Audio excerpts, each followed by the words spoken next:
Charles Brooks, Commissioner Precinct 1. Devin Allen, Commissioner Precinct 2. Here. Gary Dickus, Commissioner Precinct 3. Here. J.D. Johnson, Commissioner Precinct 4. Here. Constitution Court. Thank you. Our invocation today will be delivered by our own Craig Maxwell from the Tarrant County Auditor's Office. After the invocation, please remain standing for the pledges. Thank you, Judge. Commissioners, it's quite an honor today to get to do the invocation on National Prayer Day. If you'll bow your heads. Lord, we realize you are our Creator, our Redeemer, our Savior, and that you gave us your Son, who is our hope, a hope that allows us to be who we are, no matter what someone else thinks. As Paul said in Romans, therefore, since we have been justified through faith, we have peace with God through our Lord Jesus Christ. And with that hope, we can all carry with us the confidence that we are all God's children. By being God's children, we are all equal. We can stand tall in the blessing that we have our faith with God. In today's society, it's hard to continue to turn the other cheek when so many want to vocalize their opinion about everyone and everything, with or without knowledge. Proverbs 19, whoever is kind to the poor lends to the Lord, and he will reward them for what they have done. Let us for a moment appreciate how fortunate we all are. We all have trials and tribulations, but we also have far more blessings. Let us use some of those blessings to help others. A smile to a child, a handshake to an acquaintance, helping make sure an elderly gets across the street. We are so busy that we can't take the time to look around and see what's out there. For those who suffer at the hands of domestic violence but do not feel they have anywhere to turn, let us be a resource to comfort and to protect. And for those who serve in the military, serve in the ministry, and those who serve because they care, we say thanks. May everyone be safe and satisfied that we are all God's children. Lord, have mercy on our souls. In his name we pray. Amen. Amen.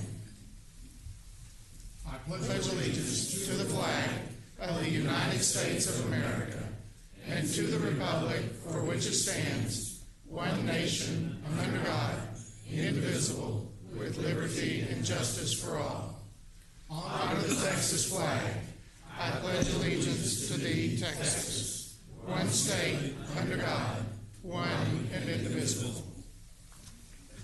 Thank you, Craig.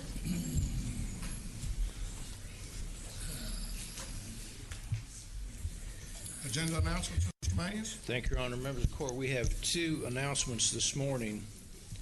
Get ready here. The first one is under purchasing. In fact, both of these are under purchasing. Be item 8I1. This is bid number 2019-161. This is a silver recycled paper. There is a revised court communication in your folders this morning and in your electronic version of the agenda also. Also, under purchasing, item 8I19. This is an RFQ number 2019-858. We're going to ask that we hold that for 1 week, and we'll bring that back next week. Which one, GK? Under purchasing, it's item 19. Okay. It's 2019-858. Also, members of the court, I'd like to introduce a new member of my staff, one that you all probably have already visited with, Kristen Camarino. Kristen, she is our new mobility coordinator, and she is working with Russell, and she has hit the ground running. So we're very happy to have her on board.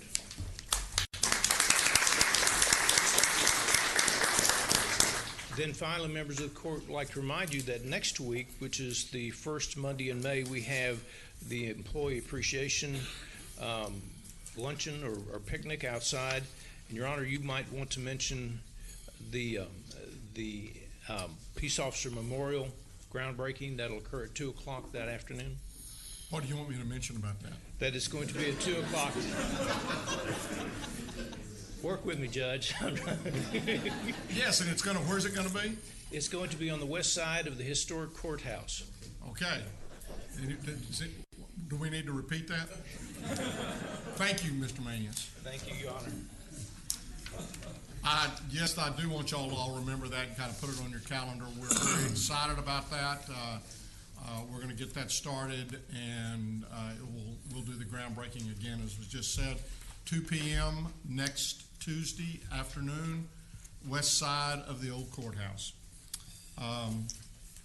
Court members, you have before you the minutes of our regular meeting of April 16th. Move for approval. Second. We have a motion and a second. Any discussion? Please vote. Motion passes unanimously. We have 2 or 3 resolutions and proclamations, the first of which is the National Day of Prayer. I believe Vicki Phillips is here. Vicki, come on down. I'll read the resolution into the record.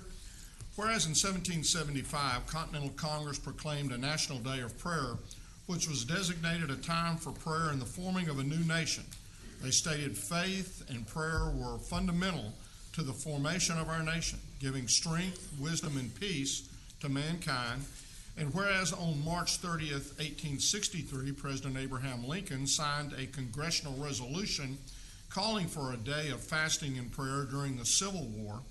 And whereas in 1952, President Harry Truman signed a joint resolution passed unanimously by both houses of Congress, something that probably wouldn't happen today, regardless of the issue, establishing an official day of prayer, public law, by Public Law 82-324, and whereas on May the 5th, 1988, President Ronald Reagan signed Public Law 100-307, designating the first Thursday in May as the annual National Day of Prayer, and whereas in April 2011, the U.S. Court of Appeals, 7th Circuit, upheld the 1952 Congressional Act proclaiming the annual National Day of Prayer to be observed nationwide, and whereas the 68th Annual National Day of Prayer theme is Pray for America, Love One Another, and the theme scripture is John 13, chapter 34, a new command I give you, love one another, as I have loved you, so that you must love one another. And whereas we humble ourselves in prayer, lift our voices with one heart and one mind to seek God's face, repent, turn from our ways, and pray. God, hear our prayers, heal our land, bring unity and peace, strengthen us, protect us, give us wisdom, counsel, and understanding, and instruct and bring unity among our leaders for the good of the people of this nation. Now, therefore, be it resolved that we, the Commissioners Court of Tarrant County, do recognize Thursday, May the 2nd, 2019, as the 68th Annual National Day of Prayer in Tarrant County. In witness whereof, we have herein to set our hands and cause the seal of Tarrant County to be affixed this 30th day of April 2019, and I'll move its approval. Second. We have a motion and a second. Please vote. Motion passes unanimously.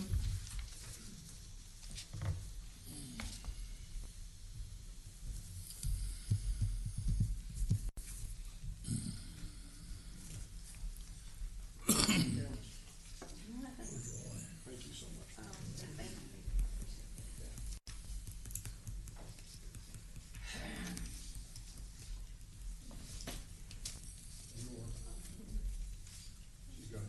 Oh, okay. Judge Whitley and Commissioners, it's my privilege on behalf of the Tarrant County National Day of Prayer Task Force to thank you for this resolution for Tarrant County.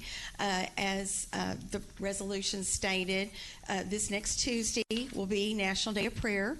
There are many different prayer gatherings that will be happening in churches and synagogues and places of worship across our community, as well as our Tarrant County gathering.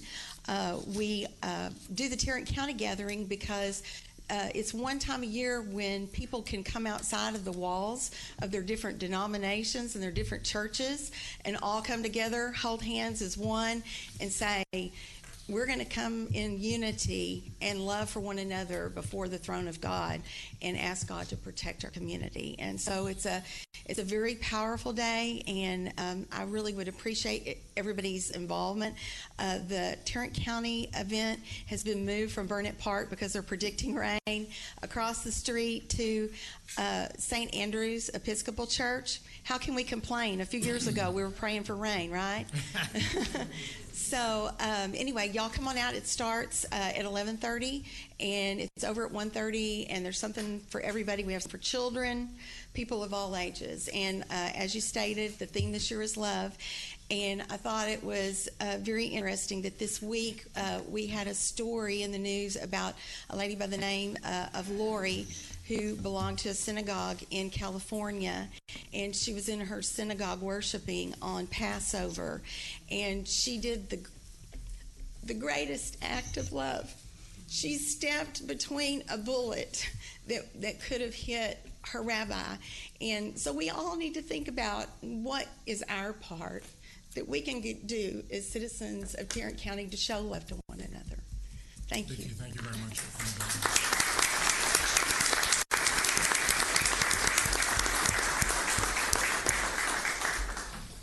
Next is a congratulatory resolution for a company that has meant a tremendous amount to Fort Worth and to Tarrant County and to really all over this state.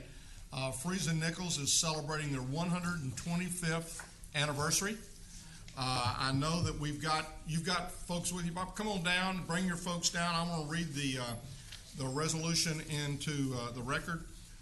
Whereas for 125 years, Friesen Nichols has served diverse clients in markets requiring specialized, advanced solutions while providing innovative approaches, practical results, and outstanding service.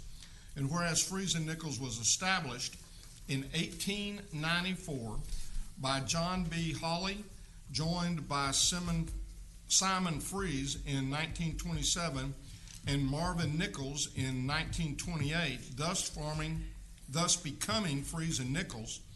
And whereas Friesen Nichols has taken part in the design and construction management of Texas infrastructure projects such as the channel of the San Antonio River that is now called the Riverwalk, the first air-conditioned buildings in North Texas, the Pantex Ordnance Plant in Amarillo, the expansion of Arlington Stadium, the Skylink People Mover system at DFW Airport. And whereas Friesen Nichols is a positive force in the community with its leaders serving on the boards of many organizations, including the United Way, the North Texas Commission, Boys and Girls Scouts, and its employees have performed more than 25,000 hours of volunteer service. And whereas Friesen Nichols has been honored with the Texas Historical Commission Texas Treasure Business Award, the U.S. Department of Commerce Baldrige Award for Performance Excellence, has earned recognition from the American Council of Engineering Companies, the American Society of Civil Engineers, the Construction Management Association of America, the American Public Works Association, and the American Planning Association. Now therefore be it resolved that we, the Commissioners Court of Tarrant County, do hereby congratulate Friesen Nichols upon the celebration of its 125th anniversary and recognize the significant contributions it has made to the residents of Tarrant County, the state of Texas, and beyond. In witness whereof we have herein to set our hands and cause the seal of Tarrant County to be affixed this 30th day of April 2019, and I'll move its approval. Second. We have a motion and a second. Please vote. Motion passes unanimously. Congratulations. Thank you. Very much.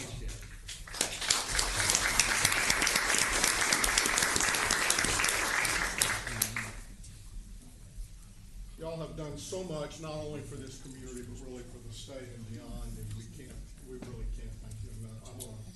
Y'all get up here and hold it, and I'll just get up here in the middle of it.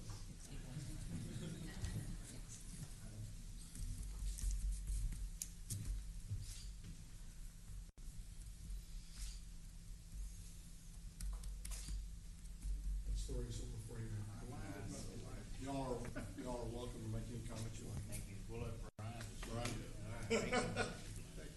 Just wanted to say again, thank you for this award. We really appreciate that. Like the judge said, and on the resolution, no question the work that we've done as a company, we feel like has made a very positive impact on our societies, the societies that we all live and work in. And that's one of the things that we're most proud of as a company. The other thing is just the great relationships that we've developed over the years, the 125 years that we've worked here in Tarrant County, the great people of this county and this great state of Texas. Those relationships that we've developed and worked with all those people over the years are the other thing that we really value as a company. And so thank you again for this great honor. All right, thank you. Thank you.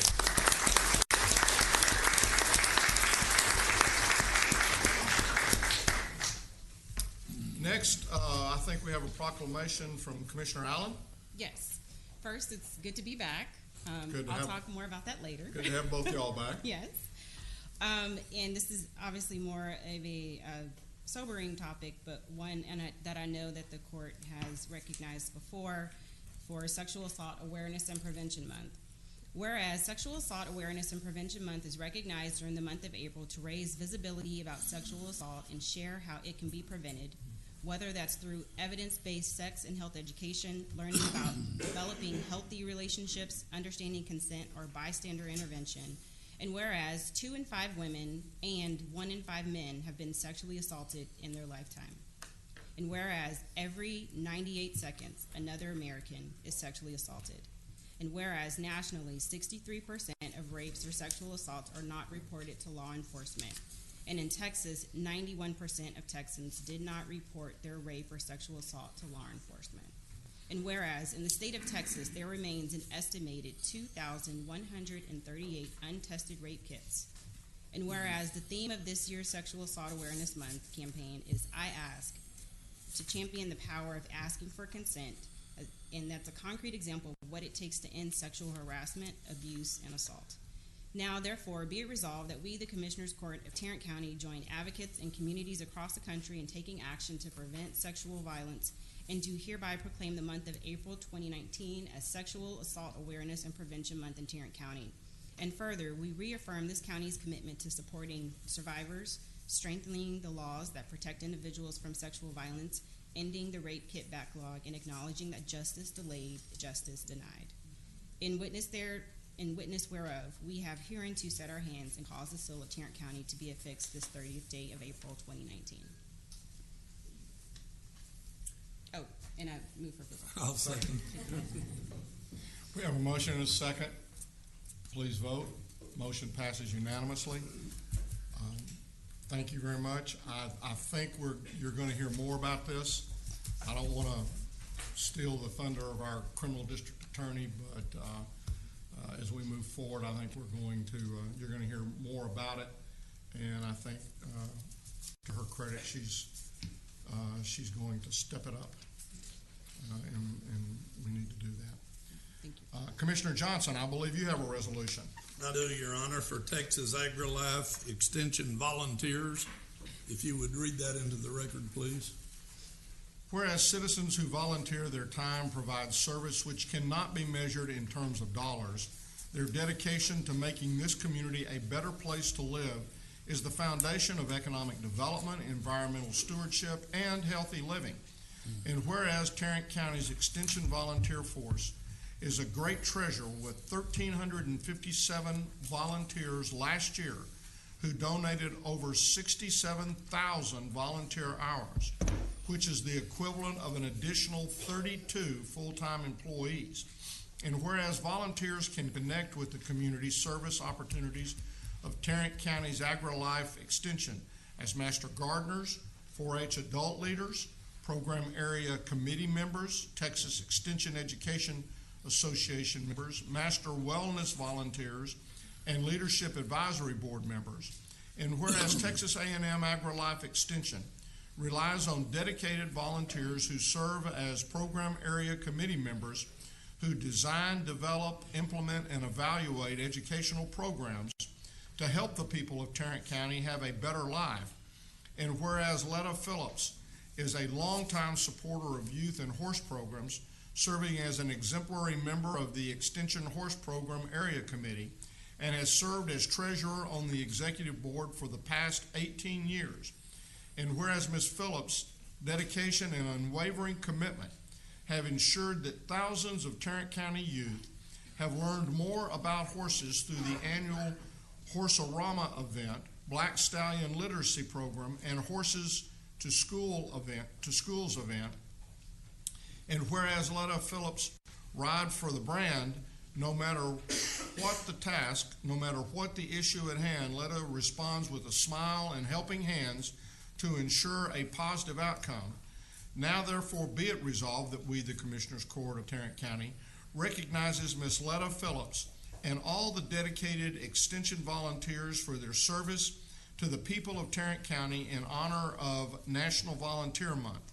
In witness whereof we have here to set our hands and cause the seal of Tarrant County to be affixed this 30th day of April 2019.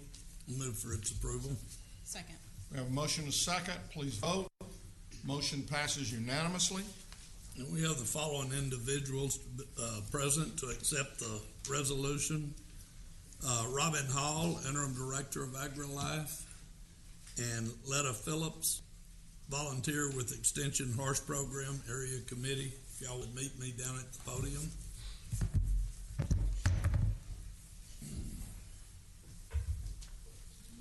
Morning.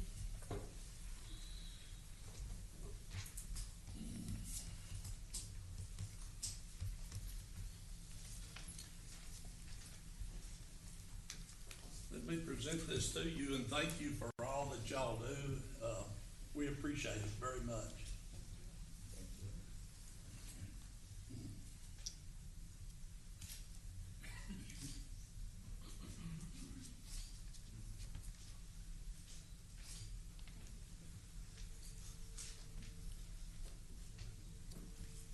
All right, and any comments you'd like to make, please feel free to do so. Actually, I would just like to thank you. Thank you. Without you, it wouldn't be possible, and for people like Jennifer and all of the wonderful people at the Extension office, we wouldn't be putting smiles on children's faces and allowing them to live their dreams, so thank you. All right, thank you.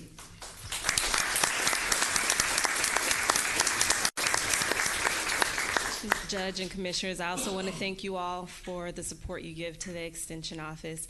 We also have several Master Gardeners here with us. All the volunteers stand up. Let's have all of them stand up.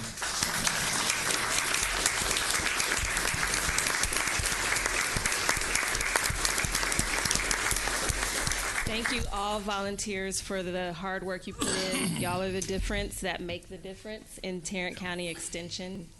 Just thank you.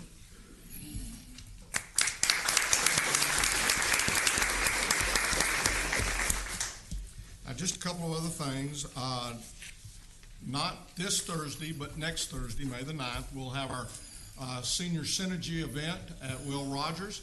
So I hope that any of y'all who can will be there. Catherine in my office has been working for almost a year on this, and it's going to be another great event. We're very excited about it. And then the other thing is this Saturday is Election Day. Today is the last day of early voting. You can vote until 7 tonight for in your particular city. If you've got races going on at this time, school board races, a lot of different races going on. So I would just encourage you to get out and vote. I will tell you that I heard on the radio this morning, I think the turnout's been running somewhere between 2 and 4%. And folks, that's terrible. It's just terrible. So please get out and vote in the next, either today, or if you can't get there today, please get there on Saturday. Anything else at this time before? We're very glad to have Commissioner Allen and Commissioner Johnson back. We had a good conference last week in Amarillo. Devin didn't win the domino tournament. Did she play? No. Well, she played 42. She did learn how to play 42. Yeah, that's right. No one took my place from Tarrant I County. told you that Irreplaceable. I wasn't I wasn't even gonna attempt. Yeah, there was nobody from Tarrant County gonna get in there because it would not have been pretty. Yeah. You're the one that they were waiting on down there, Pretty I'm gonna much. tell you. They missed you. I'll go ahead and make a few announcements. Go right ahead. I am very glad to be back and recovering well. I want to thank everyone that sent flowers, cards, calls, all of the above. Also want to thank, of course, my family and friends for their support in helping me remain compliant so that I could get back to work.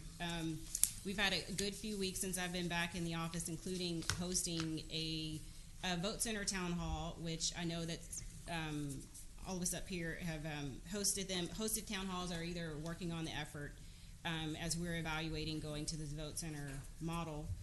We had a town hall April 18th in Arlington, and then we have our second one this evening in Mansfield from 6 to 8 at Vernon Newsom Stadium. So please visit with my staff if you're interested in attending, or you can certainly follow us on social media. Then also this Saturday, I am honored to again participate in the 29th annual Grand Prairie Cinco de Mayo Parade. It's one of the largest in the state. There are literally thousands of folks that come out to that. I see Marty nodding his head. Yes, it's a great event. The parade starts at 10, and it starts near Graf Chevrolet and then goes all the way down Main Street and concludes at Grand Prairie City Hall, and then there's a ceremony. So it's an amazing event to recognize, definitely a significant moment in history. And then in my remarks, in terms of my coming back, I also want to thank, of course, Jay and Vonna and Kelly and everyone else on the Precinct 2 staff for holding down the fort. That's it. Commissioner Pickles? Well, yes.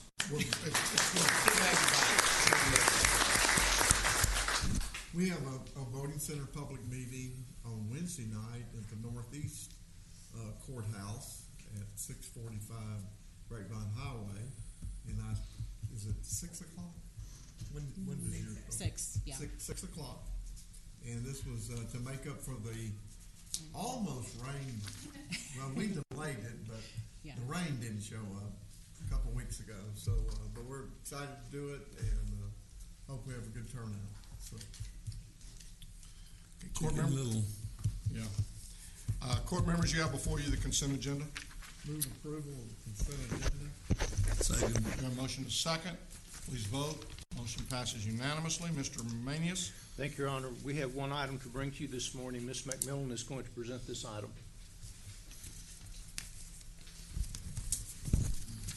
Good morning, Judge, Commissioners. Good morning.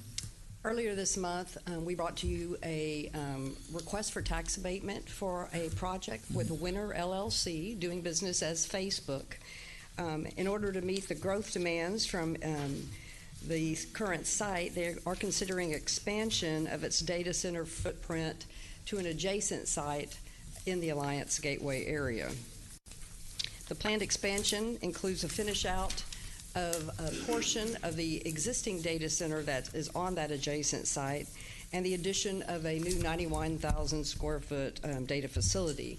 The initial investment is expected to be over $100 million in business and personal property and real property value. Also, this site allows for additional expansion opportunities in the future, including more finish out of the existing facility and a second data facility on that site. The City of Fort Worth has approved tax abatement for this new facility, and the abatement agreement that you have before you provides for the same terms as we've done with the other facilities that Winter LLC has brought to us, a maximum of 60% abatement of new real and personal property for Tarrant County taxes, and a maximum of 40% abatement for Tarrant County Hospital District taxes for a period of 10 years. We estimate that with the $100 million in investment that is committed to be done, that would provide about approximately $1.4 million in county tax abatement over that 10-year period, and just under $900,000 from the hospital district over that 10-year period. At the same time, we will receive tax revenues on the unabated portion, as well as the current base value of the land value, and that's approximately $210,000 a year annually for the county and $247,000 a year annually for the hospital district. So today we're requesting Commissioners Court approval of a resolution tax abatement providing for Tarrant County and Tarrant County Hospital District participation with the City of Fort Worth in the abatement of ad valorem taxes on eligible real and personal property improvements made by Winter LLC for the redevelopment of the existing data center site and construction of a new data center facility on site. Said abatement to be for a period of 10 years at a maximum percentage of 60% for Tarrant County taxes and 40% for Tarrant County Hospital Districts as set forth in the agreement, and authorize the judge to execute the agreement. Move approval. Second. A motion and a second. Any discussion? And just a quick question. What, the total program that's being built and completed, approximately, what's the dollar? The value, Yeah, the added to, it'll be approximately 1.2 billion, or in excess of 1.2 billion. Will it be? Yes. Thank you. Please vote. Motion passes unanimously. Thank you. Thank you. Ms. Tittle?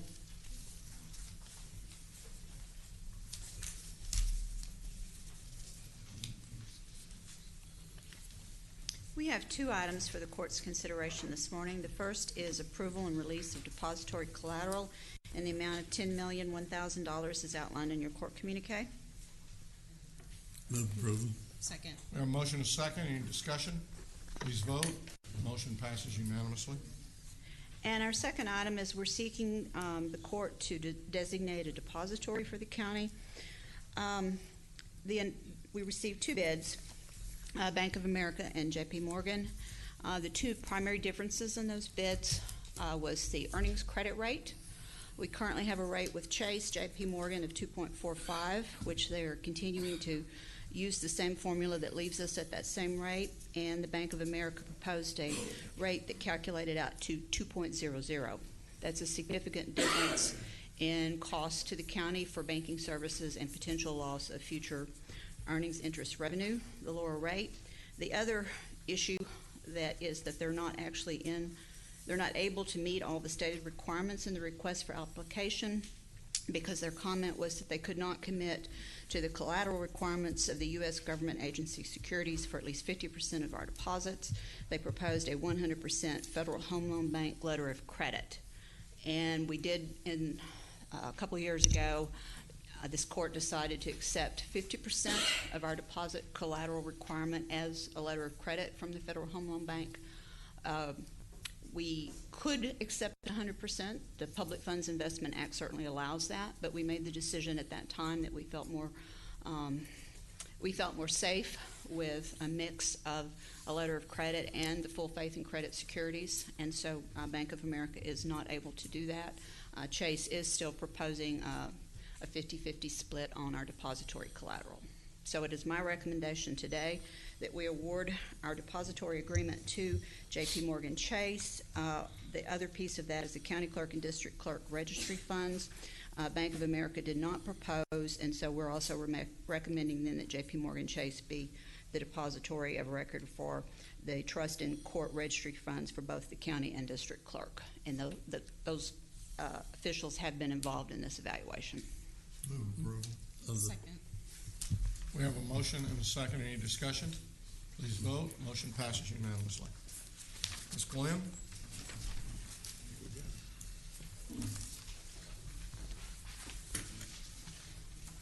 Good morning. We have 6 items for the court this morning. The first item, we're asking the court to receive and file the personnel agenda. Move approval. Second. We have a motion and a second. Any discussion? Please vote. Motion passes unanimously. The next 2 items are out of class pay extension requests. The first from Precinct 4. Commissioner Johnson is requesting an extension of out of class pay through the end of July, the details of which are outlined in your communique. We're estimating the cost of the Road and Bridge Fund to be a little bit more than $600. That does include fringe benefits. However, we do expect this cost to be completely offset by salary savings. Move approval. Second. We have a motion and a second. Any discussion? Please vote. Motion passes unanimously. Again, next item is an out of class pay extension request, this time from Mr. Manius. Mr. Manius is requesting an extension through the end of July.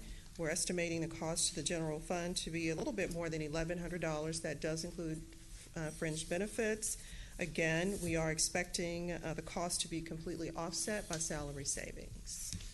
Move for approval. Second. We have a motion and a second. Any discussion? Please vote. Motion passes unanimously. Our fourth item is a waiver of terminal benefits from the county clerk's office. Ms. Nicholson is requesting a waiver of 121 vacation hours effective May 1st. As explained in your communique, this is an issue that has resulted in work stoppage in her sub-courthouses around her vital records request. There is a cost associated with this item. We're estimating that cost to be about $3,100 to the general fund. That does include fringe benefits. And if you have additional questions, I'm sure Ms. Nicholson will be happy to address those. Move approval. Second. We have a motion and a second. Any discussion? Please vote. Motion passes unanimously. Item 5, we have an item to have additional discussion on the administrative leave policy. For those of you who were here last time, we had some pretty I think, robust discussion around administrative leave. What I've left there at each of your places, just to help sort of, I guess, set some parameters around discussion today, is you have a handout. It has 3 pages. The first page is the administrative leave policy that was proposed by the HR department, is being proposed by the HR department. You had a copy of that last time we met. The second page is what the Sheriff's Office has submitted per the court's request. The second page, what we've attempted to do is to highlight for you the language that the Sheriff's Department, the major language that the Sheriff's Department is proposing. We've highlighted for you item 5, which would be the one additional item to the list that HR has proposed to you. And so the rest of course, the highlights is the additional language that's being proposed. The last page that you have in your handout is just a section from the Civil Service Rules that shows you the current definition of administrative leave. And as we discussed the last time, administrative leave as it exists today, as the definition exists today, is pretty broad. It leaves it to the discretion of the appointing authority to award up to 14 calendar days of administrative leave, which is paid leave, when the appointing authority or supervisor believes it's in the best interest of the department or the employee. I'll take questions if you have questions. I have one. The administrative leave, the first page. Yes, sir. Is there any changes from what's existing now? Yes. The document that the first page is what we discussed 2 weeks ago, Commissioner Johnson. So items 1 through 4, that's all new language. Again, the current policy, which is the third page of the document that you have, that's the current policy. That's how it reads. Your first page is what HR proposed a couple of weeks ago. And in our discussion, Commissioner Johnson, what we talked about is our attempt is to try to specify those situations that historically we have seen where administrative leave has been used. So this is simply an attempt to specify, again, specific situations that are not currently specified in our policy. I think when we discussed this a couple of weeks ago, you had numbers at that point. I don't know if you have those numbers handy for Commissioner Allen and Commissioner Johnson. But what we had found is that there's been a significant increase in the amount of administrative hours, and that I think the intent had been, at least in the administrative leave, for being a situation of where there was either we needed to have an investigation, we needed to have there was some reason why we felt like it was better for this person not to be in the work environment for a particular period of time, or it could also be something with regards to fitness for duty. But what we were finding that recently there's been more of a, well, I just want to give this person time off, and therefore it wasn't something that was consistent. And we felt like that the policy of just giving people time off was something which we had in our paid time off or our vacation policy or our, family medical leave or emergency leave. But this was allowing folks just to make a decision on their own and would lead to inconsistent treatment with other employees in the county. And so that's part reason.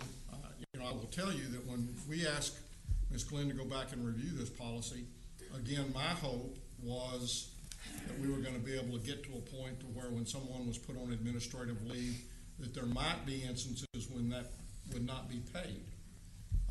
We didn't get to that point. But that was what originally started this whole discussion.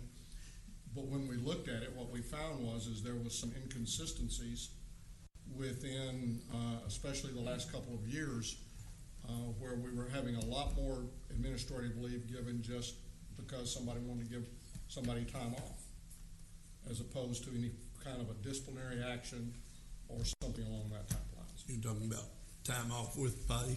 Yeah. Yeah.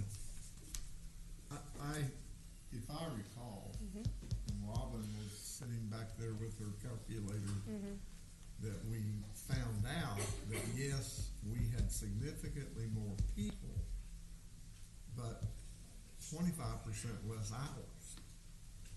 The hours went from over 2,000 down to around 1,400 to 1,500 hours, if I recall. Sheriff, was that? Last part, Commissioner, I'm sorry. The total hours, we had more people. I want to say it went from 50, 60. Yeah, I have those numbers, correct. The total hours went from 2,000 down to around 1,500. Yeah. I don't. Why don't you repeat those hours? Sure.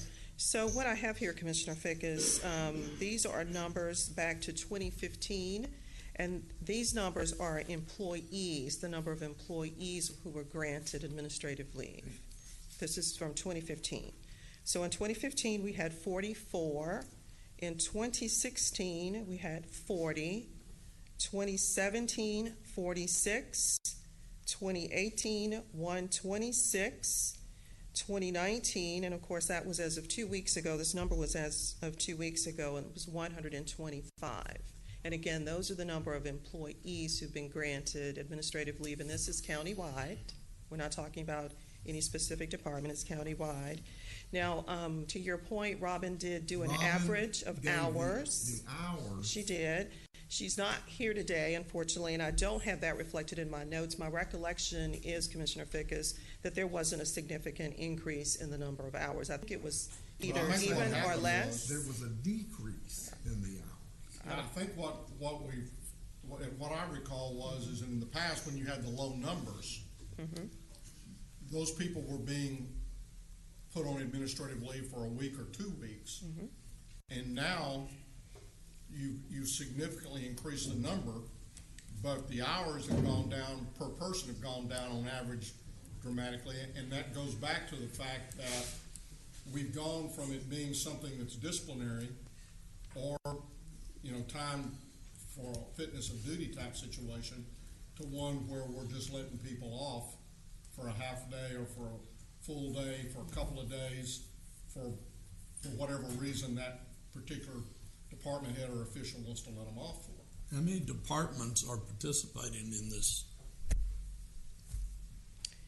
In the granting of administrative leave, it's available to any department head. I realize that, but who's taking advantage of it? I think I wouldn't say taking advantage of it. I think that where we see who's it using used most often is in the sheriff's office this year in 2019. And in 2018 probably. And we did have some occurrences in the criminal district attorney's office as well. I'm not sure. Yes. I would like the sheriff to kind of give a little bit of a synopsis of. Absolutely. Because his numbers were extremely small. I think the numbers that you heard last week was that on average, prior to 2 years ago, that the average leave was about 49 to 50 hours per issue. And the last 2 years, that number was less than 12 hours per issue per individual. That's some of the numbers that we saw last week. Commissioner Allen, Commissioner Johnson, great to see y'all back. I'm glad you're healthy and here and back in the saddle, as we say. And thank you for bringing up the sexual assault issues. We do need to elevate those concerns. And Commissioner Johnson, thank you for acknowledging the agriculture world, because I like to eat, and that's important. But here's the numbers from the Sheriff's Department. Since I've been in office, since 2017, there's been 16 people out on administrative leave for this year. That they have done that. Now, we're using administrative leave differently than the rest of the county, granted, is that under 158 Chapter 12 of the Civil Service Code is where we often use if we're investigating someone. If they're out for a discipline reason, we certainly watch their constitutional rights and make sure that their rights are protected, and that's under Chapter 12. Where we've often used this type of leave is, for instance, in law enforcement, which is a modern practice throughout the industry, where that authority is given to sometimes frontline officers all the way up to chiefs, or certainly in this case the sheriff, where an officer may have been involved in a traumatic incident or may have just been right there at the edge where we see something and we don't want to put a label on him. And a couple of weeks ago, we were in here discussing all that, and we certainly still don't want to do that, but we want to maybe give them a break from something when we're seeing it, they're not. For instance, and I mean, this has been one of them where an officer worked, a 9-month-old baby that doesn't make it, and he's a brand new dad. Well, what's he going to be fixated on the rest of the day if we don't get a break, get him away just for a moment? He's, that kid's in his head, and we know that. We know we need to get him home so he can hug his baby. Those are things that I'm talking about that we use administrative leave for. It's a compassionate thing almost, but it's also for the mental well-being of the agency and for the officer. And, as I discussed, and uniquely to law enforcement, we run a 70% divorce rate, unfortunately, and our suicide rate is climbing every day. Last year, we lost more police officers in the United States to suicide than fallen.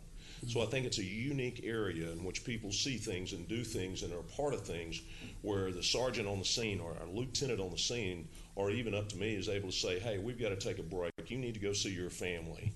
And often these warriors go, no, I'm fine. I got this. I'm okay. No, we really don't think. But we don't want to put a label on them that, hey, we're sending you home for fitness for duty. That label, which is discoverable by background investigation and fitness for duties, we might as well say, we just killed your career. But if we had the opportunity to send them home for a day or two to be able to just breathe and just give them a moment to reflect upon who they are and what they're doing, and we get a re-energized person back. We get a re-energized team member back that's going to charge off that they know that we care about them and we care about their well-being. That's where we're using administrative leave at. And I have used it where officers have gone away for long periods of times to school where they want to jump right back in the saddle and says, no, you need to see your family. You need to reacquaint yourself with your 4-year-old before you come back. And give you a couple of days to do that. That's some of the things that we have done. But mostly we've used it for traumatic incidents that we just saw where that officer have seen it and been in that saddle where, they think they're fine. They think they're okay. They think they're tough. And what we've done in the writings in number 5 is that we haven't extended it to, we've left it, as we said, without label, and we left it to the discretion of the department head, and we've left it to 3 days. We've minimized it just to 3 days. That is the most time. And if somebody's off more than that, maybe we do need to look at something else. But that's what we've done in number 5 there, and that's what we're asking to keep that discretion within inside the agency. When your officer is out of town for a month and comes back, how many hours do you give them? Well, in those instances, for instance, we had an officer that graduated on Friday from a school month. A month is not where we're at. We're more at the 12-week, or they've been gone 10 or 12 weeks from home and not had a long time with the period. And we gave them up to 4 or 5 days to just go be with their family and see their family. And really, the model that we're following is what is the United States military is doing. And some of the decompression that they're doing when they send people on remote tours or remote missions and they come back, we give them time off to go do that. So you mean the military doesn't ask them to take time off when they don't charge them with that time off? No, they don't. In fact, we've seen instances where I'm not asking the county to do this, not only do they bring them back and give them a week off, they send them to a resort. So is there no other HR benefit that would cover the examples that you gave? Pardon me? Is there no other HR benefit that would cover Not that the I know examples of. that you gave? Well, but they could take time off. I mean, that's Yes, sir. vacation, or that's paid time off. Sure. And I know, I mean, we are very generous, I think, with allowing our employees to accrue time and not have to take that time. Many companies will say you can accrue up to 80 hours and then you lose everything above that. Right. I think in one of the instances that you're talking about, the individual had 1,300 hours. I don't know. I don't check that. And I guess we also did check, to some extent, Fort Worth. I'd asked Mr. Manius, I checked, some of the law enforcement folks that I talked with indicated that, they didn't feel like that by it being a paid time off or something where it's an event like that, that was a black mark on their record. I asked Mr. Manius to check with the city of Fort Worth. What did you find, or what did you get from them? City of Fort Worth and the police department and their general orders, they have an issue which they call traumatic incidents. And a traumatic incident is something that occurs on duty, and it involves accidents, it involves shootings and things such as that. And basically what Fort Worth does, and I talked to both the city manager and the assistant city manager who is over the police department. And if an officer is involved in a shooting where he or she actually fires the shots, and someone is either seriously injured or is deceased, then those officer it's a mandatory 3 days off so they can investigate. That's just the officer that actually actually fired the weapon, that did the serious bodily injury. Anyone else in that was in that process of the shooting, or if they saw something like the sheriff talks about where an officer experiences the death of a child or something like this, all of these actions have to occur while they're on duty. The captain has the authority to issue a traumatic incident leave, and in those, like I said, it has to occur on duty, and the maximum that person can be not on duty in some form is 1 day. It's a 3-day process. It's mandatory that they take the first day off. The second and the third day, they come back and they're assigned to a non-enforcement role, a desk job basically, or in training academy. It's coordinated by what the city calls a traumatic incident coordinator, which is appointed by the chief, and during that time, day 2 and 3, and this coordinator also works with the officer that was involved in the shooting. They refer them to EAP, Employee Assistance Programs, and so that's how the city of Fort Worth handles that. It's if you're actually directly involved in the shooting where you fire the weapon, then it's 3 days off. Any other type of tragic situation, you get 1 day off, and then you have to come back the second and the third day, and they put you on. I'll call it light duty, but that's not really the sheriff. I don't believe it's the term is light duty. It's a desk duty. Did you check with any of the other county sheriffs? I did not. I was asked to check with Fort Worth, since that's the largest agency in the county. I'd sort of like to know what these other sheriff's departments, Baird County, Travis, Harris, some of these, Dallas. No, Jake, Dallas. Anybody but Dallas. Now. I'll be more than happy to check. We can delay it for another week and check with some of the counties. Yeah. I would like to see us do that. And then if we could include those numbers, I guess that we were before crunching on spot. I saw that in watching the court. And then the examples that you gave, you said in total that you had 16 employees. I'm sorry, ma'am. Was that 16 employees since 2017? We've used it, I believe, 16 times. 16 times. Oh, okay. So that's times, not necessarily employees. No, I would assume that would be 16 employees. I don't think we've ever done it twice. I can't recall doing Could you it go twice. back under those 16 and define whether they were because of a traumatic event or if it was just time off? We can go look. Okay, great. So we'll put that on the agenda for next week. Thank you, Sheriff. Thank you. Did you have another question? I'm sorry, Commissioner. I was gonna make a motion, but I don't think I'm gonna get a second. Oh, okay. You need me, sir? Okay. But I appreciate what you're doing, and I agree with what you're doing. Thank you. Thank you. Next item. So we have one additional item for the court. That is item number 6. And so we have the long-awaited Express Scripts agreement before you for approval today. The contract is effective January 1st, 2017. We have rebates that will be forthcoming once we have a fully executed document to Express Scripts. I believe 7 business days is what it's my understanding. They'll get us our rebate within 7 business days. We're looking at an estimate for 2017 of $2.7 million in rebates, and for 2018, $2.9 million in rebates. And I want to publicly thank Ann Diamond from the Criminal District Attorney's Office. Without her tenacity, we would not be here today.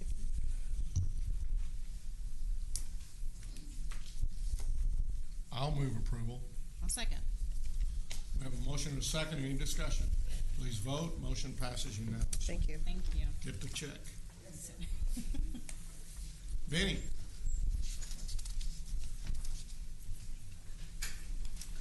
Good morning, Your Honor, and members of the court. Public health has one item for your consideration this morning. It's a request for approval of a letter of commitment with Johns Hopkins University for Amanda Brosnan for participation in the Johns Hopkins Bloomberg American Health Initiative Fellows Program. She's a physician assistant who works for us and has been selected as a Bloomberg Fellow, and they will pay for her tuition and a full scholarship.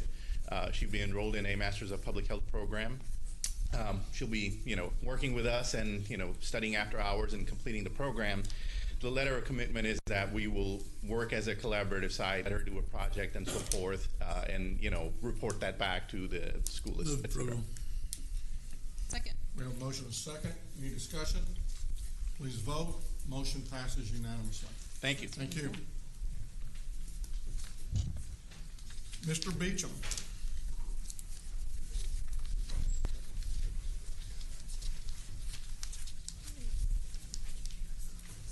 Good morning. Good morning. Your Honor, other members of the court, we have 11 items for your consideration this morning. Our first item is a bid award recommendation for bid 2019-161, sale of recycled paper. A recommendation be to award on a per enterprise basis, awarding to the highest bidder, Texas Recycling, who are willing to pay the county $342 per ton for our sort white ledger. Move approval. Second. We have a motion and a second. Any discussion? Please vote. Motion passes unanimously. Item number 2 is another bid award recommendation for bid 2019-049. It's a bid for the 350 West Belknap camera renovations for facilities management. Our recommendation would be to award the low bidder, Sigma Surveillance Incorporated, amount of $196,970.88. If the court approves this, we're seeking contract approval as well as acceptance of the payment and performance bond. Move approval. Second. We have a motion and a second. Any discussion? Please vote. Motion passes unanimously. Number 3, also a bid award recommendation for bid 2019-062. This is a contract for preventive maintenance service of commercial kitchen facilities. Recommendation be to award on a per unit price basis, per hourly labor rate, markup for parts, according to the primary and secondary vendors as shown in the court communique. Move approval. Countywide. Second. Yes, sir. We have a motion and a second. Any discussion? Please vote. Motion passes unanimously. Item number 4, also a bid award recommendation for bid 2019-102. Bid for irrigation improvements for Precinct 1 maintenance facility. Recommendation be to award the low bidder, Aqua Green Global, the amount of $67,409.45. Again, if approved, we're seeking contract approval, acceptance of the payment bond. Move approval. Second. We have a motion and a second. Any discussion? Please vote. Motion passes unanimously. Number 5, bid award recommendation for bid 2019-109, annual contract for erosion control and hydromal services and materials. Recommendation be to award a per enterprise basis, awarding to the primary and secondary vendors as shown in your court communique. Move for approval. Second. We have a motion and a second. Any discussion? Please vote. Motion passes unanimously. Number 6, bid award recommendation for bid 2019-128, annual contract for prisoner extradition services. Recommendation be to award a per enterprise basis, awarding to U.S. Corrections. Move approval. Second. We have a motion and a second. Any discussion? Please vote. Motion passes unanimously. Number 7, bid award recommendation for bid 2019-144, bid for the purchase of sign shop printing equipment for transportation services. Recommendation would be toward a per enterprise basis, awarding item 1 to AMCAD and Graphics. Item number 2, Reese Supply Company of Dallas. Move for approval. Second. We have a motion and a second. Any discussion? Please vote. Motion passes unanimously. Number 8, bid award recommendation for bid 2019-149, another bid for the sale of recycled paper. Recommendation be toward on a per enterprise basis, selected the Evergreen Fiber Sales and Texas Recycling as the high bidders. Move approval. Second. We have a motion and a second. Any discussion? Please vote. Motion passes unanimously. Number 9, item in regards to request for offer 2019-020 for the purchase of HVAC equipment, supplies, and installation of the HVAC equipment under buy board contract 55217 to DAC and Applied in the amount of $28,529.12. We're asking the court to accept the payment bond. Move for approval. Second. We have a motion and a second. Any discussion? Please vote. Motion passes unanimously. Number 10, item in regards to bid 2019-054, which was approved March 19th, 2019 under court order 129810. Annual contract for PM maintenance and repair of uninterruptible power supply equipment for facilities management. In the early part of April, we received notice from the Wesco Power LLC, who were the primary award for Section 2. They're asking that they be relieved from their obligation to sell us that equipment. So we're suggesting cancellation of that award to them and awarding to the next low bidders. Move approval. Second. We have a motion and a Stay on the second. bid list. It cost us $3,109 for them to back out. We did notify them what they were being awarded prior to the award recommendation that we brought to Commissioner Court. That didn't touch on answering my question. I'd like to take them off, and we have prepared a paper to bring to the court members. I had to think about what happened, and 23 years ago, Commissioner Johnson, you were in your chair. Commissioner, you were in Precinct 3 Commissioner's chair. And what happened, we went out to bid for police package vehicles. And this is how this whole scenario got started years ago. And 2 things were accomplished from that. We awarded that bid to Grand Prairie Ford, and we checked on delivery. They didn't give us a delivery information in the bid document that we received. And I called the sales guy. He never did return my call. I ended up calling the general manager, and he said, well, we have a problem. We can't get those vehicles. And I said, how can that be? We sent you purchase orders 6 months ago. And he said, well, the salesman didn't place the order. And the court members were very upset about that. And we talked about establishing penalties on delivery per day. There's never really a good solution to that. And somebody on the court, and I think it was you, Judge, asked, what can we do? And I said, I'll tell you what we can do. We can request to take them off the bidders list for a couple of years, and that'll get their attention. And that's how that started. Also at that time, I had to ask the court, we did not have a secondary and an alternate award. That's where that began 23 years ago. So my recommendation would be that we take them off the bidders list and get their attention, because they full well knew what was going on. Well, it may have been me 23 years ago, but I would have been on the court for a grand total of less than 4 months at that point in time. Well, you asked a lot of questions when you got on the court. I did. And over 23 years, nothing has changed. But as we discussed a couple of weeks ago, you know, I could see that there's a little bit of difference between an automobile and what are we looking at here? Something other than an automobile. And I'm not sure that knocking somebody off, as Commissioner Fick has kind of talked about a couple of weeks ago, for 2 years. Again, in that situation, they get 1 or 2 items on a small, very small contract.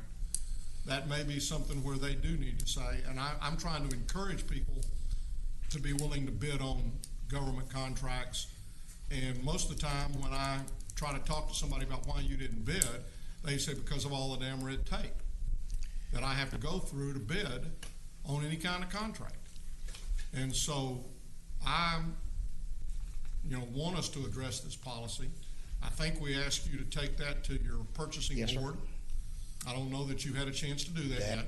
Not yet, be the 14th of. We haven't met. But I would ask that you do that and then come back to us with a recommendation from the purchasing board, and we can see what we do right now. And I guess what I would say is, and you're not suggesting at this point in time, I would suggest that before we exclude them for 2 years, you at least let's go through that process and see if that's something that we want to continue or not. I don't have a problem with that. How do we recover the $3,100? We don't.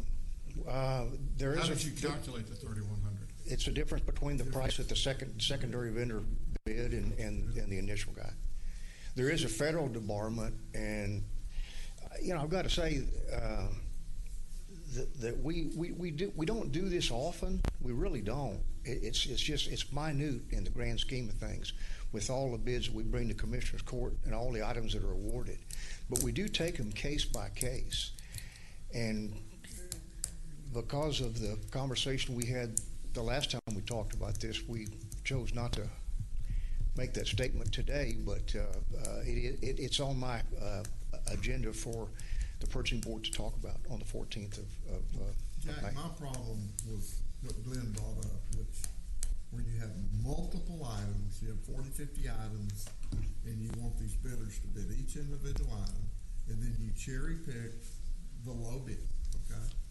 And you end up awarding one vendor one item, or one vendor 2 items out of 50. And they say, thanks, but, they put in a tremendous amount of time bidding that project. And then if they have to go through the contract on 2 items, it may very well be under $100 for those 2 items, or something very, very minor. And just, I can understand them saying, hey, let the other bidder have it all, or something like that. But for you to take them off the bid list. Well, the last time that the discussion that we had, I guess it was last week, they're kind of running together anymore. But that would have all of those items, and it was 100 plus, seemed like it was 200 items on that particular bid. All of that would have gone to Staples. And the downside of that, from my perspective, is we would have lost all hub participation. Some of the hub vendors were awarded quite a few items on that low bid per item. It might have been a hub vendor that you kicked off.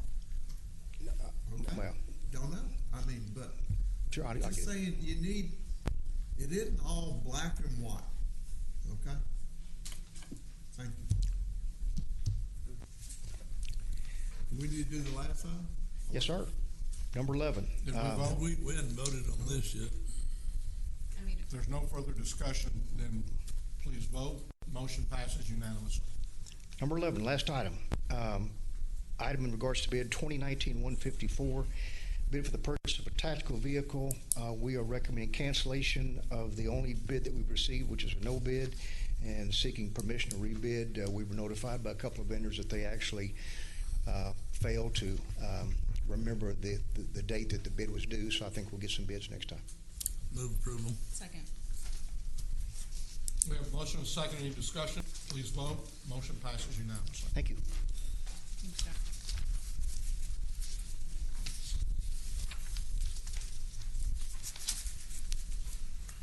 Commissioner Johnson, I believe you have an interlocal agreement. Has this been approved by the DA's office? I have an interlocal agreement with Eagle Mountain, Saginaw Independent School District, item 8M1A and B. I move for their approval. Second. Sorry. We have a motion and a second. Maybe y'all can go to sleep. Please vote. Motion passes unanimously. Appointments to a board. Being none, then you have before you the claims, including the addendum. Move approval. Second. We have a motion and a second to approve the claims, including the addendum. Please vote. Motion passes unanimously. We don't have any bonds or certificates today, do we? Not today. Briefing items, Mr. Mannion. Thank you, Your Honor. Members of the court, we have two items for you this morning. The first is participation regarding the City of Grand Prairie Tax Incremental Finance Reinvestment Zone number 1. I'm back. So I'm going to start with giving a little history about tax increment participation with the City of Grand Prairie.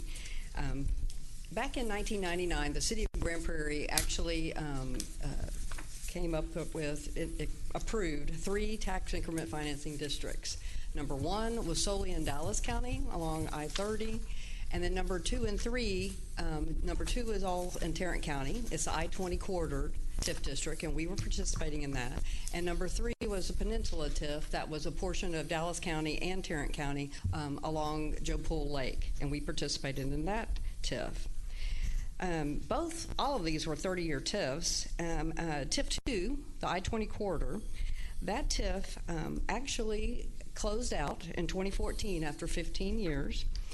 We participated at 75%, and our contribution cap at that time was a little over $5 million, and our actual participation was only $3.4 million.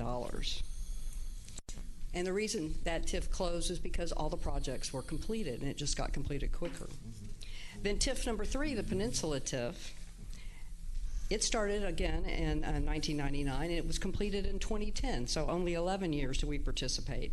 And on that one also, all of our projects on the Tarrant County side were completed. Dallas County projects did not get done because there wasn't a develop of that peninsula, but all the Tarrant County residential area. Nobody owns Dallas. But our cap on that one was about $8.7 million, but our actual participation was only $4.9 million. So I bring this up just to give you a little bit of a background that Grand Prairie has been a good partner to be in the TIF business with, because they're very frugal with their money, and they do the projects and then get out of the TIF.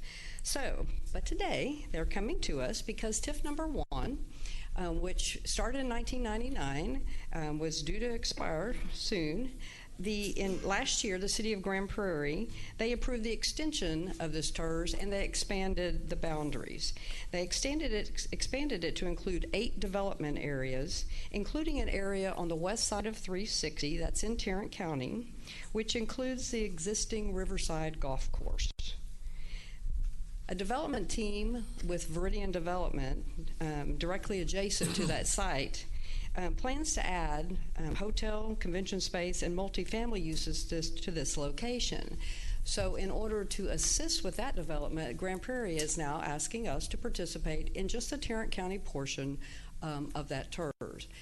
That is actually in Precinct 1, Judge. I think that's probably what you were looking at, the way that the line comes across.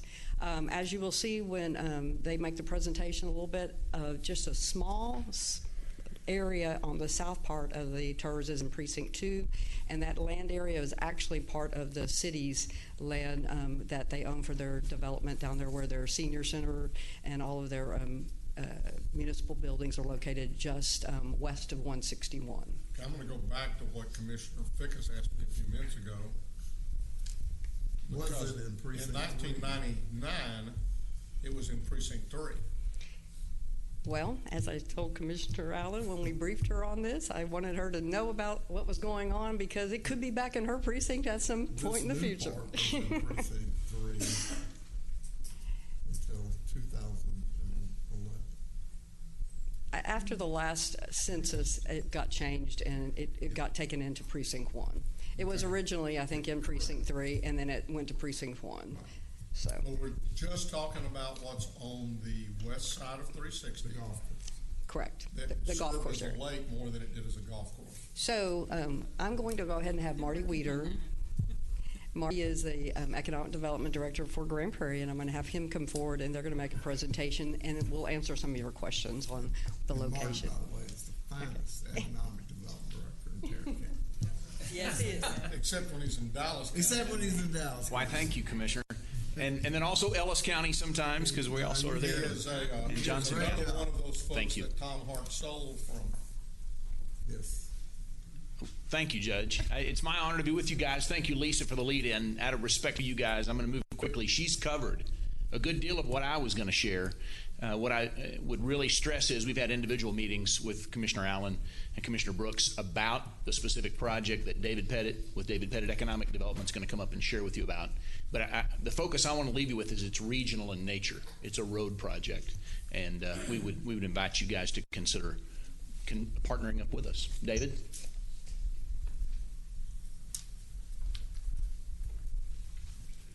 Make it quick because we're going to lose 2 court members shortly. Yes, sir, I understand. And Lisa does such a great job that we don't have to go through too much here. As we mentioned, this TERS was established in 1999. It was terminating in 2020.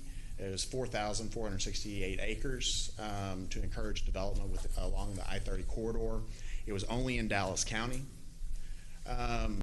We took a look at where we were projecting on ending. We were going to be about $55 million of our $102 million goal. So not quite the development that we anticipated, but it did bring contributions in of $38.7 million, and the taxable value has increased from $52 million to $366. Is that primarily because of American Airlines?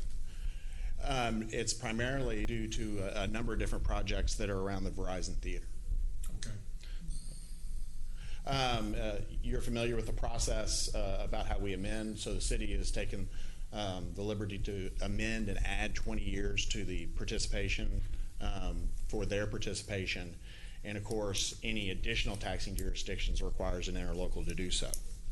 As Lisa mentioned, we broke this up into 8 area development zones. The term will now terminate, or the TERS will terminate December 31st to 2041, and the extended boundary added 7,583 acres to the TIF. This is some of the discussion that you were just mentioning right here. This area falls within Precinct 1 of Tarrant County, and I have another picture here that shows the overall development area. And to discuss the development, I'd like to ask the developer to quickly run through their plans and ideas. So essentially, we have a TIF that's mostly in Dallas County, and I know that's a bad word, Dallas County, I've heard it several times. But we're talking about a sliver of an area that we call TIF area number 6. And I'd like to ask John Jordan with the Nehemiah Company to come up and give us a little bit of an overview of the proposed project. Thank you, David.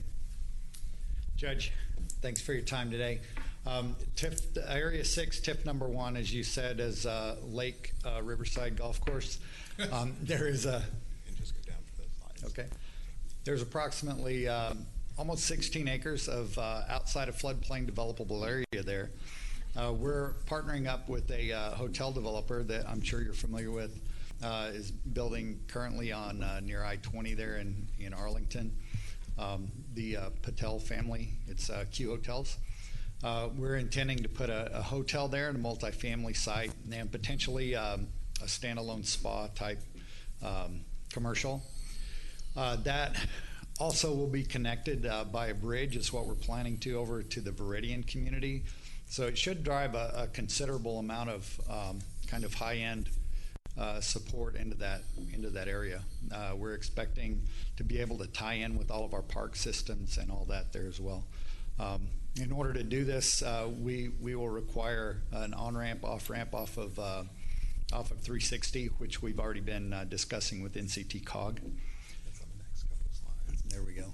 A couple of the drivers, American Airlines being one of those, and the Texas Live and some of the additional investments. So it's well positioned, but this is the area I think that you're talking about. Yes, that's correct. So we're teaming up with the City of Grand Prairie to put in our portion of the funding to get that on-ramp, off-ramp there. There's an additional problem that solves too, and that's that Riverside, the road there at Riverside is in the floodway. So to kind of expedite, here's a few photographs here, and these are concept photos of what Q Hotels would like to put in. But that's the image of the site, and the new hotel would have a pretty commanding view over 360 there as you head south out of the airport. This is the basic concept design of the footprint of what that will look like. And I think I wanted to turn it over to David. There you go. Yes. I'd like to introduce Natalie Moore, who's joined my staff about a year ago. Hello, Judge, Commissioners. So as Mr. Jordan just described, the Area 6 anticipates $105 million in taxable value being invested in the property through 2021 through 2023 is when we see that coming online. That will be hotel, convention space, and multifamily development. Throughout the entire area of the TIF, we anticipate $1.7 billion of new taxable investment, and again, that runs the gamut of all the asset types: multifamily, retail, restaurant, hotel, and industrial and office space. What we are anticipating for participation, the City of Grand Prairie has committed to contribute 100% of their increment. What we are discussing here today for you within Area 6, the only area within Tarrant County, is proposing 50% of the increment within that area to go into the TIF revenue. Any Tarrant County participation will require a separate TIF participation agreement through an interlocal. What do those funds go to? Those to fund the public improvements. The city, again, is committed to contributing 100% of their increment. That will go through a menu of eligible expenses per the statute that are allowed for TIF funds to be used for. That runs from water facilities and improvements all the way through storm, water, open space, park and recreation, ED grants, and administrative costs. The revenue potential based on that, and I apologize, I do think that we have presented a replacement slide. What this shows is the revenue summary for the taxing jurisdictions, just focusing on City of Grand Prairie and Tarrant County. Based on the participation of Tarrant County, again, only within Area 6, we're looking at a potential of $6.9 million of TIF participation. Splitting it at 50% would still leave you with a net benefit based on the real estate that we're projecting to be developed of $6.9 million of net benefit going into the Tarrant County revenues. And with that, we'll take any questions. Thank you. So I know that time is short, but basically then for the next 20 years, they're asking for our participation at a maximum of approximately $6.9 million. And our increment would be used actually to provide improvements to the access road on both sides of 360 to provide better access to the site. So that is what the increment will be used towards. So as they all know, we're waiting until the end of the session before we move forward with any participation agreements in future TIFs to find out what happens after the session. And but we still want to bring forward these plans so that we can move after that session is over. Thank you. Thank you. Thanks, Lisa. Members of the court, we have another item on briefing. It is simply the legislative updates, and you can read the memo from Mr. Schaffner on that. Your Honor, we have some audience participation forms. Yeah, and I don't want to cut this short, but I have a speaking engagement at noon, so I apologize for that. I didn't realize we were going to be short court members today, so. The first one I'm going to call is Bailey Mooney. Please come forward and state your name and address. Good afternoon. My name is Bailey Mooney. I'm a junior political science student at TCU, and I live in the 1st Precinct. Today I'm addressing about the 287G agreement. Last time I was here 2 weeks ago, and today, Sheriff Wayborn talked about keeping families together and compassion. Now, to my understanding, he was talking about his employed officers and their families. But doesn't the unity of all loving families deserve the same respect, regardless of citizenship status? The 287G agreement says otherwise. According to the Tarrant County website, the 287G agreement is not enforced in the streets because officers process suspects through the ICE database in jails. However, the agreement still encourages racial profiling as officers are disproportionately placed in neighborhoods where many residents are people of color. Once the 287G agreement took hold in Maricopa County, Arizona, more officers were sent to predominantly Latino neighborhoods. Today, Latino drivers are now 8 times as likely to be pulled over than non-Latino white drivers in Maricopa County. Now I realize that Tarrant County is a different place than Maricopa County, but I couldn't find any research specific to Tarrant County, which is another problem. Real families are affected by these agreements. Even the most careful of undocumented immigrants could accidentally and even unknowingly violate a traffic law. Do they not deserve the same grace as citizens do when they park in the wrong place or have a taillight out? What if an undocumented immigrant is deported because they got into an accident that wasn't even their fault, and then an officer arrested them for driving without a license they cannot legally obtain? If a parent is deported and their child is a DACA recipient, the child cannot even visit the parent without worrying that the U.S. will not allow them back into the only life they know, their American life. These are all common themes I've heard among the countless stories people have shared with me about how their lives and families were turned upside down by the 287G agreement that Tarrant County upholds. It also costs us financially. ICE does pay for the 4 weeks of training that deputies receive in Charleston, South Carolina, but the majority of police departments bear the food, transportation, and hotel costs of the trainees. Why should I believe that ICE reimburses Tarrant County if they don't do so for the other departments that participate? And we do not have any transparency under the Sheriff's Department when it comes to this agreement. According to the State Representative Ramon Romero, criminals have targeted immigrant communities in Tarrant County at unprecedented rates since our police department decided to cooperate with ICE. Immigrants and those living in mixed status households are afraid to talk to the police when they are victims of crimes. So we must ask, who does this agreement benefit, and is it worth it? Please take my statement and the livelihoods of the immigrants and their families who make America great into consideration when the Sheriff's Department asks you to weigh in on this matter soon. Thank you. Thank you. Next is Misty Petty.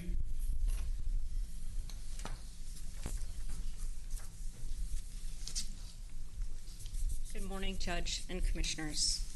My name is Misty, and I'm a concerned citizen of Fort Worth.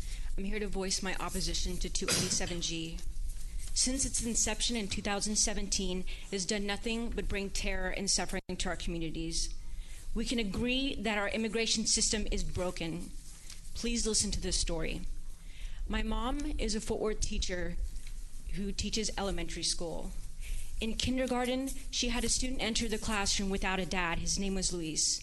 His mom explained that he was in Mexico and he was trying to get his papers to come legally.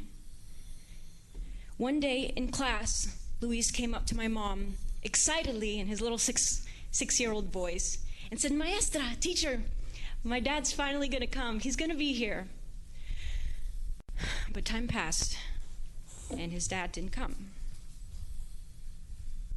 In first grade, the story was the same. Every few months, he would come and say, "Maestra, he's going to come. The papers are through," but still they didn't come.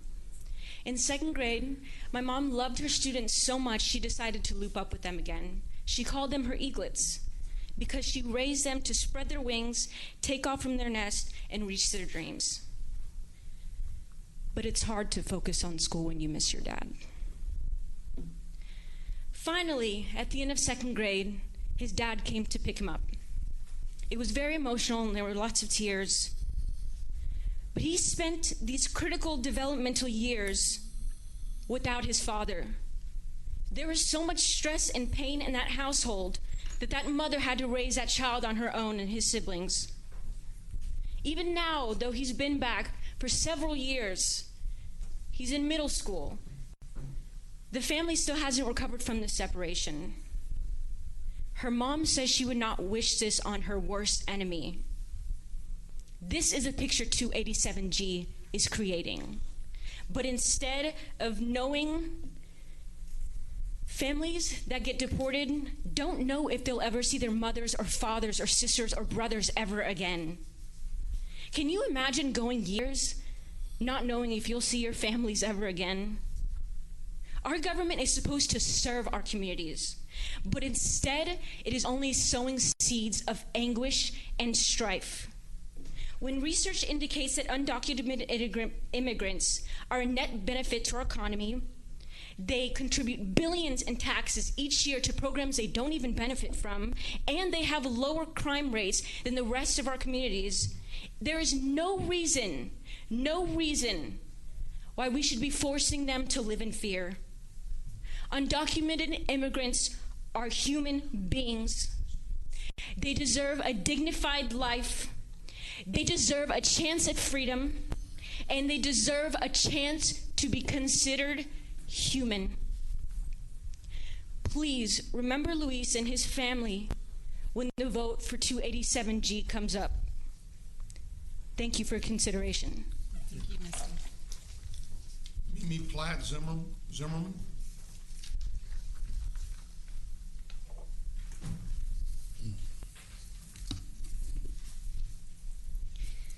Hello, Commissioners. Judge Whitley. My name is Mimi Zimmerman, and I'm a student at Bright Divinity School, and I live in Precinct 4. Thank you for the opportunity to speak with you today about 287G. When I found out about 287G, I had recently returned from a trip to the El Paso Juarez border, where I visited Annunciation House, which serves migrants through hospitality, advocacy, and education. There, I heard the stories of people who traveled many miles to land safely in our nation. Those people who are being portrayed as aliens and criminals, I am a witness to their stories. They have come here on a forced migration to escape some of the most violent and terror-filled circumstances one could imagine. And they are filled with hope and dreams to secure a safe place to live. Just as we feared immigrants in the 1930s and sent ships back to Nazi Germany, the policies being enacted in our country today are driven by fear, racial inferiority, and are contrary to the values of the United States. Our country is based on the foundation of certain unalienable rights, among them life, liberty, and the pursuit of happiness. And we once welcomed immigrants to these shores. Give me your tired, your poor, your huddled masses yearning to breathe free.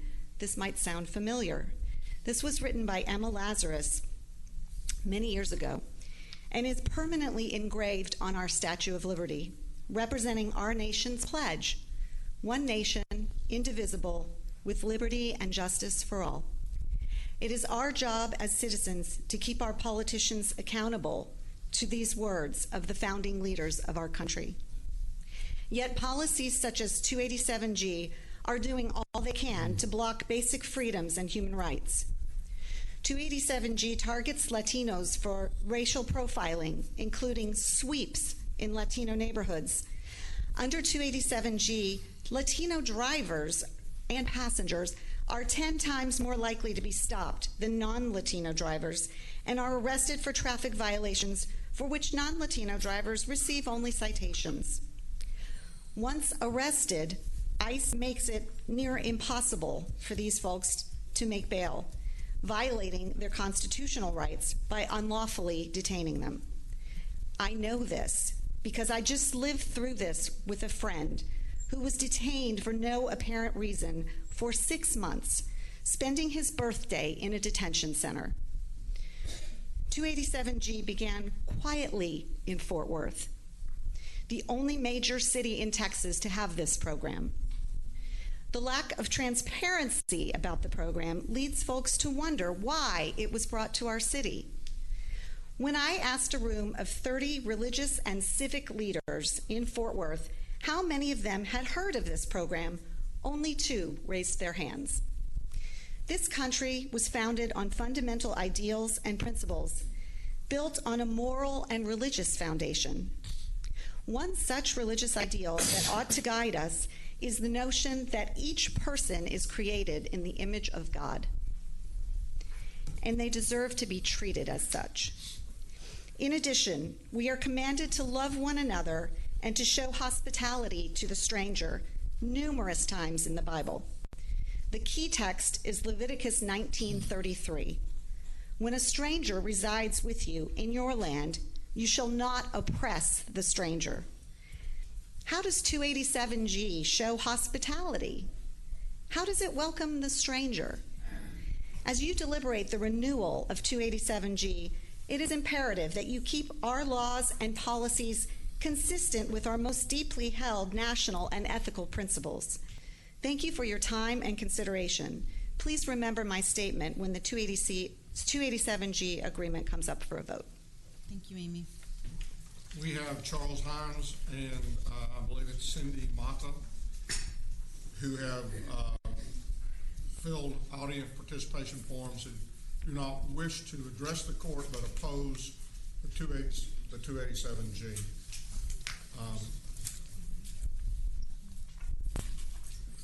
I don't know if we have Diane Wood or not.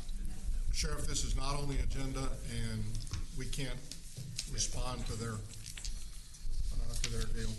I do not have the audience participation from Diane Wood, and I'm going to apologize because I have got to leave, which means we are no longer going to have a quorum.